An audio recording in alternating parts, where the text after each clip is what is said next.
Forgiving is key. I don't regret any time that I've lost or anything. I would do it all over again. He earned the honor of leading the convoy, but as Jeff would discover, being first was never the point. Welcome to Back Roads and Front Porches, where the stories of small-town America come to life.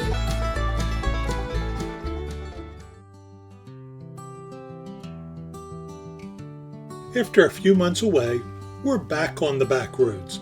Lassie and I arrived in Akron, Pennsylvania to visit Jeff and Deb Lead. While their front porch welcomes everyone who stops by, it's on the back porch where Jeff shares a lifetime of service, community, and a lesson that changed his perspective forever. She says, look, I'm on the camera too. You're a good girl. Being in that top 30 as you're driving down the road, I mean, you're in the beginning. You're one of the top fundraisers. What do you think? How do you feel? What's going through your mind when you see the crowds of people? Well, I always thought that it would be, the goal was to be the number one driver. And as it turned out for this year, the number one driver always gets to pull the Make-A-Wish trailer, the Wish trailer as we call it. He wasn't going to be there soon enough to be able to hook up to that trailer, so Lori, the head of development, asked if I would be interested since I was the second place driver. And I said I would. So I actually, even though I was in second place, I led the parade or the convoy this year. And I always thought that that was going to be a really special thing. And I think, I'm glad I did it this year. But I learned something that it doesn't really matter. It doesn't matter if you're first, second, third, fourth, or fifth. It just matters that you're there and that you're doing something. I'm not doing anything different than anybody else. I just am lucky enough to have a lot of very generous donors. But I don't think it is being first anymore. I think it is just being there and knowing what you're doing is for a good cause.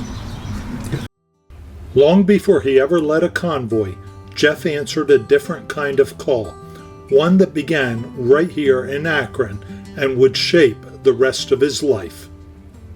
When you think about your life, you've been involved with Make-A-Wish, but you said something interesting earlier, and that was that you were at a roast beef dinner as a volunteer fireman. Your wife's a auxiliary member. You've obviously lived a life of volunteering. Where did all that come from?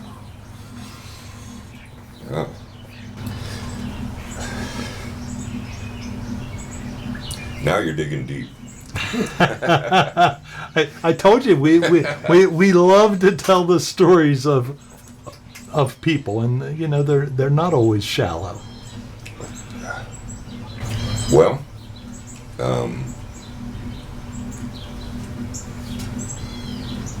I became a father at the age of 18. Was married very young. And my first marriage lasted a year and a half. And through the divorce and everything,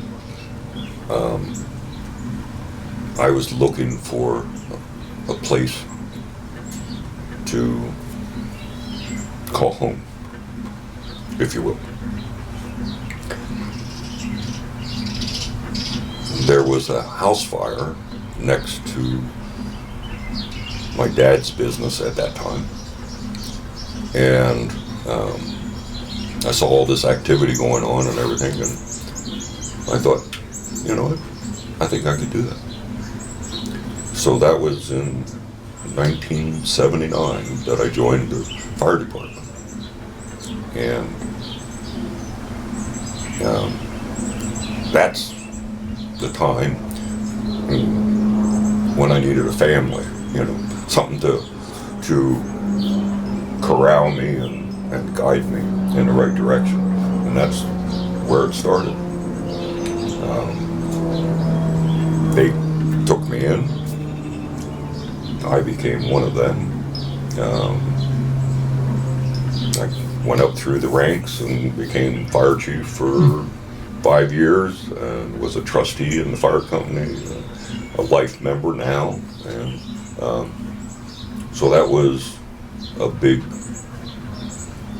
turning point in my life.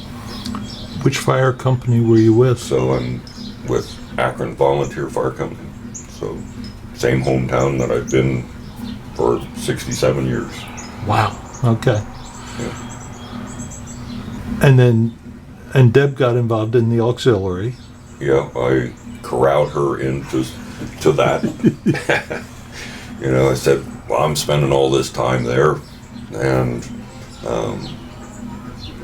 we were just recently married and stuff. I said, why don't you join the ladies auxiliary? And she did, and we had a lot of good years together, met a lot of good folks. When you think about the fire, being a volunteer fireman over the years, is there a story that just sticks with you?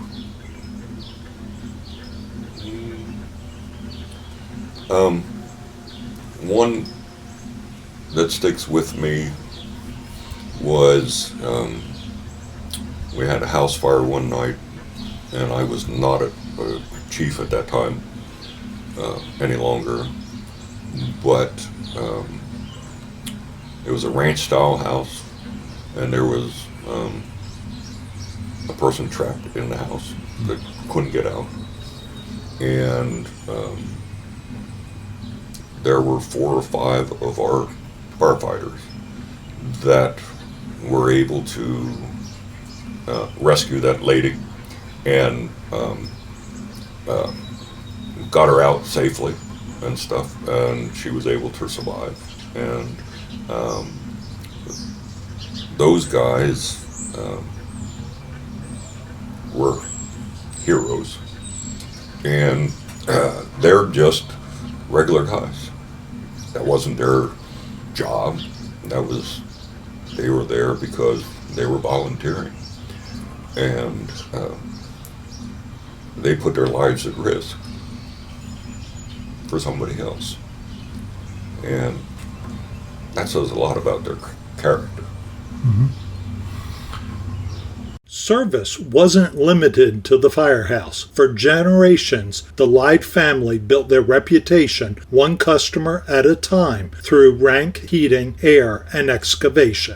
Okay. Do you still have the plumbing and heating company? No, I actually sold that in COVID year. Okay. So I was a 3rd generation plumber. Mm-hmm. My grandfather, my dad, and I. So Deb and I had the business for 30 years, and due to staffing problems, and you know, we were reaching close to retirement age and wondering what we were going to do, and we had hired a business coach, and he said, if you ever want to sell, I'd be interested. Well, then his offer turned into another offer from another company. And so fortunately I had two offers. And so we sold in October of 2020, and I stayed on. I actually still working now, but in 2024, at the end of 2024, I retired from full-time. And then last year I went back 2 days a week, and I'm still at 2 days now. But the end of June is I'm going to retire fully. After decades of serving his hometown, Jeff discovered another way to give back. This time, the mission would help children and families facing life's toughest battles. Fast forward to the truck convoy. You've been involved with it for a number of years, both yourself driving the truck and before that supplying the truck. Is there a story there that just sticks with you?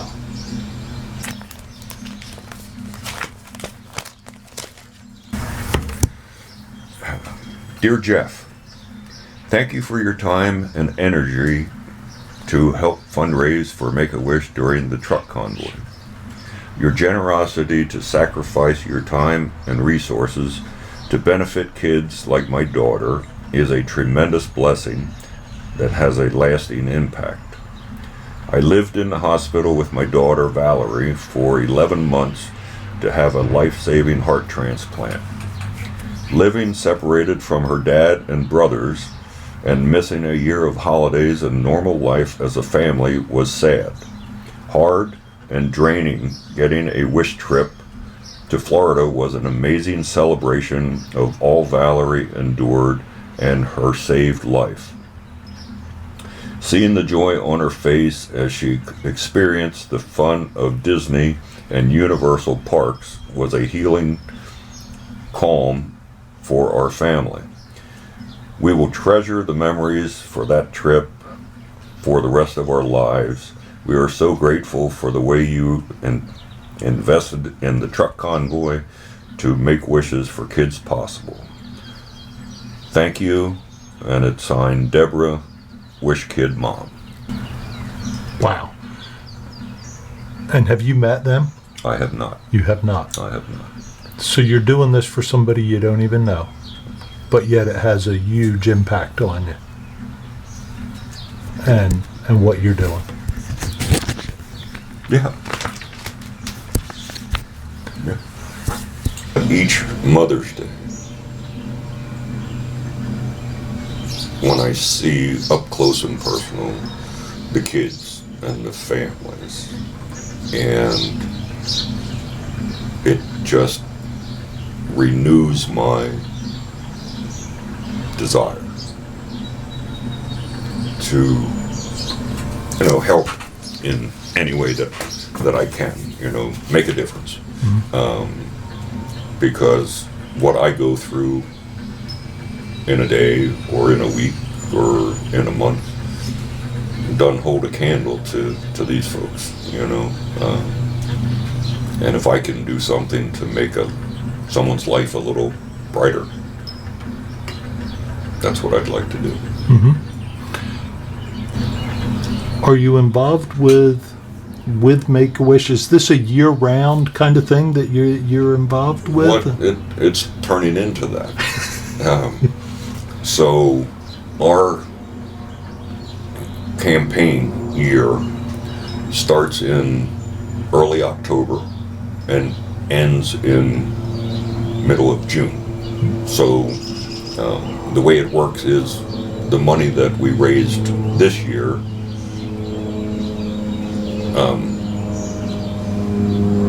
guarantees or are starting spots for next year's convoy. So we're actually raising funds a year ahead of time for the convoy. Most of the time we started in February or March, for our campaign. Last year I decided that I'm going to start in October, early on. So our letters went out early and everything. So I've been on a mission since last October to get to this point.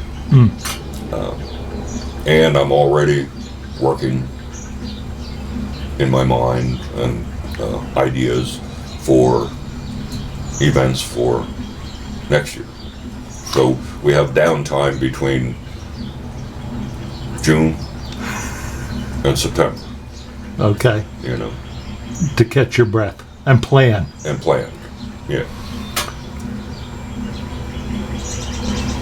I remember reading on the Make-A-Wish website about the convoy and the fundraising. Mm-hmm. And one of the things that they talked about was there were different, I don't know if it's different companies that would do events to raise funds as well.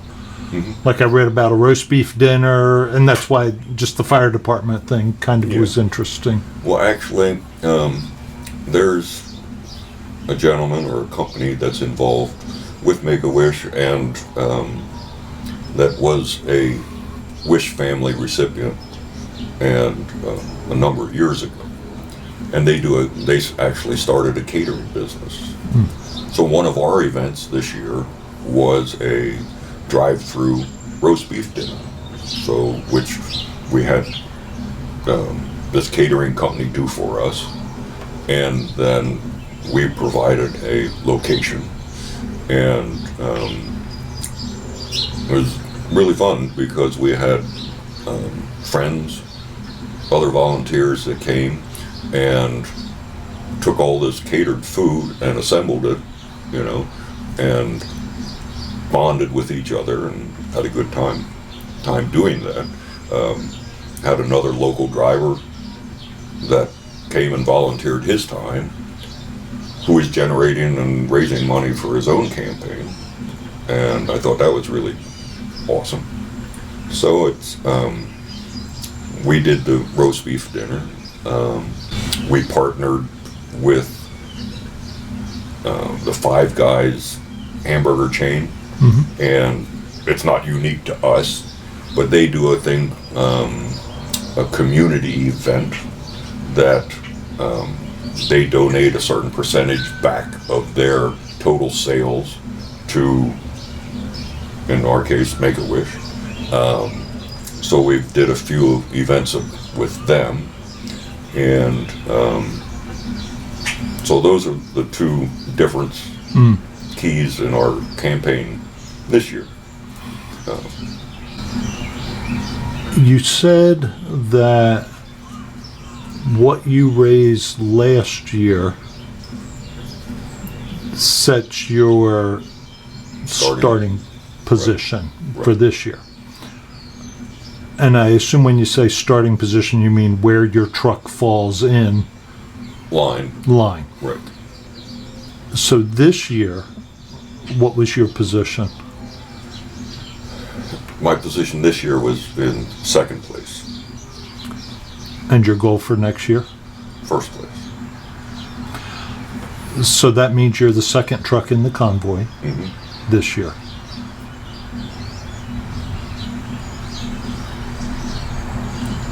Back when you started, how far back in the convoy were you? Well, the first year I started, I didn't have any money earned, so I was not in that top 30, and I just filled in wherever I got parked in the morning the day of. So really over the last 9 years, you've gone from a somewhere in the crowd to number 2 with a goal to go to number 1. Right. As you were flipping through, I saw there's just other letters as well. Oh, yeah. I have another one that, thank you, Mr. Lead, for raising funds to help grant my daughter's wish. Gratefully, Neil, father of a wish kid, Lillian. Yeah, it's So you're making a real impact on kids' lives with that with the convoy. yeah. I hope so. Awesome. And so this is, I mean, when you're driving the route, there's just people all along it. Mm-hmm. Yeah. Yep. And this year's convoy day was not the best weather-wise, Right. rainy, and but yet the people came out and umbrellas and everything, and not only do the truck drivers and everybody make it an annual thing, but I think there's a lot of families that make it an annual event to get together and watch the convoy. You have any idea, for example, whether it be this year or a past year's convoy, how much it raises?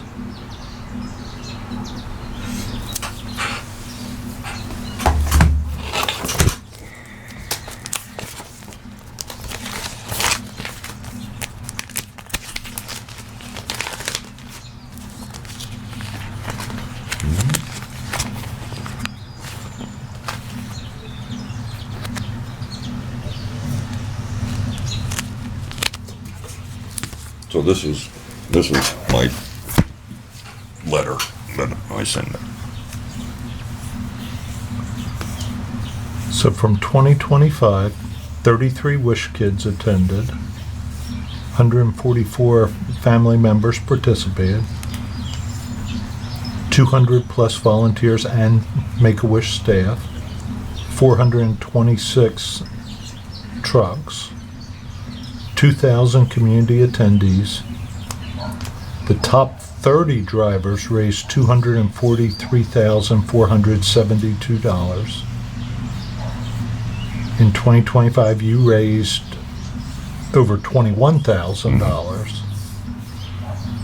And the total raised with the convoy and the Family Fest was $461,386. Wow. All from 37 years ago, one guy wanting to get two trucks together To help to help. one the original wish was a young boy wanted to talk to his sister on a CB, and that was why he Two asked trucks. for 2 trucks. Wow. Yeah, and here we are today. And here we are today. Yeah. What is it that causes people to want to volunteer? To be a part of that, to put the amount of time, their lives, everything out there for that. Well, I think maybe it could be summed up just as simple as they want to help. For me, like I talked about the house fire that was right next to my dad's business, I felt like I could be a benefit. I could make a difference. And not everybody is built to be a volunteer. That's true. You know. It's very true. And I know they often said in the fire company or with it, well, you don't have to volunteer to be a firefighter. Maybe that's not your thing, but maybe you could be a treasurer, or maybe you could help fundraise or do events. Work together. Is there anything that you would say to somebody that's either thinking about volunteering for something, about the benefit of volunteering, or why to get involved? Yeah. I can only speak for myself, but you don't do it for the glory of it. You know, there's a lot of people that might volunteer that work harder volunteering than they do at their regular job, depending on what that is. It's sometimes hard work. It's hours spent away from your family,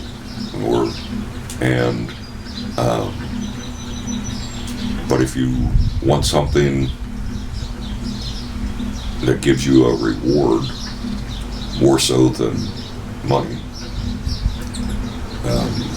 I would highly recommend volunteering, because it's a good feeling in your heart to know that you can give back to your community, and we would benefit so much more as a country community if we could get more people involved and see what the benefits are about. Just the support is key, the giving is key. I don't regret any time that I've lost or anything. I would do it all over again. I think that's what makes our communities what they are. You know, it's not the news stories or the media stories. It's people like yourselves and people that you'll hear us refer to as hometown helpers. Right. You know, people that are making a difference in their community, not because they're getting paid to do it, not because they're getting some big accolades for doing it, Right. but it's because it's what's inside of them. Right. Join us next time as we head to Little Longyear's Donkey Rescue to meet more hometown helpers who are making a difference, one rescued donkey at a time.